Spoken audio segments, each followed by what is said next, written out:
Hello বন্ধুরা, আজকে আবার একটা নতুন ভিডিও নিয়ে চলে এসেছি অনেক দিন পর। তো আজকের ভিডিওটা খুবই ইউজফুল, বিশেষ করে মেয়েদের জন্য যারা আলতা পরতে ভালোবাসে। আজকে আমি তোমাদের সাথে শেয়ার করব কিভাবে আলতা পরলে আলতা অনেকক্ষণ স্টে করে এবং জামা কাপড়ে লেগে যায় না। তো প্রথমেই আমি নিয়ে নিয়েছি এখানে শ্রীমতী আলতা আর কোকোনাট অয়েল মানে নারকেলের তেল। আমি আলতা পরতে ভীষণ ভালোবাসি, তোমরা অনেকেই আমার ভিডিওতে দেখে থাকবে, আমার অনেক ফটো পোজে আমি আলতা পরে থাকি। তো সেই কারণে আমি হ্যাকটা ইউজ করে থাকি, কারণ এটা করলে আমার জামা কাপড়ে মুখে চোখে কোথাও আলতা লাগে না, সেই কারণে। তো যারা আমার মতো আলতা পরতে ভালোবাসো বা নাচ করার জন্য আলতা পরতে হয় অনেক সময়, তারা এই হ্যাকটা ইউজ করতে পারো, ভীষণ ভালো এফেক্টিভ দেয়। একবার করে দেখো, তারপর আমাকে জানিও। তো এই বলতে বলতে আমার আলতা পরা প্রায় কমপ্লিট হয়ে গেছে।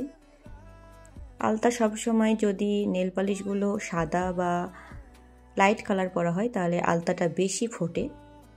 আমি সেই জন্য এখানটা লাইট কালারের নেল পালিশ পরেছি। আমি তুলির সাহায্যে আলতা পরি, তোমরা কিসের সাহায্যে আলতা পরো কমেন্টে আমাকে জানিও। এই করতে করতে আমি আলতাটা 5 মিনিট মতো শুকিয়ে নিয়েছি। তারপর আমি তুলোর সাহায্যে লাগিয়ে নিচ্ছি কোকোনাট অয়েল মানে নারকেলের তেল। অনেকে হাতে করেও লাগায় বা তুমি হাতে করেও লাগাতে পারো তোমরা, কিন্তু অনেক সময় হাতে করে লাগাতে গিয়ে আঙুলে যে আলতাগুলো থাকে সেগুলো অনেক সময় লেগে যায় চারিদিকে।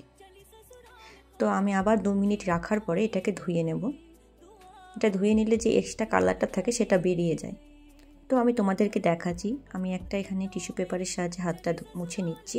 তো দেখো আমার কিন্তু আলতা একটুও ওঠেনি। যদি এটা খুকুমনি আলতা হতো তাহলে যে জল দিয়ে ধোয়ার পরে যে হালকা কালারটা বেরিয়েছে সেটাও কিন্তু বেরোয় না।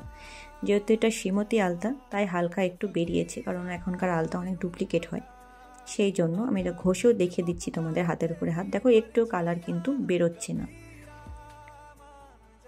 এই হ্যাকটা করে দেখো, ভীষণ ভালো এফেক্টিভ, খুব ভালো উপকার হয়, বিশেষ করে যারা নাচ করো বা আমার মতো ভিডিও বানাও তাদের জন্য বলছি। তো আমার ভিডিওটা আজকের এই পর্যন্ত। পরবর্তী ভিডিও নিয়ে বা অন্য কোনো ভিডিও নিয়ে আবার দেখা হবে। টাটা।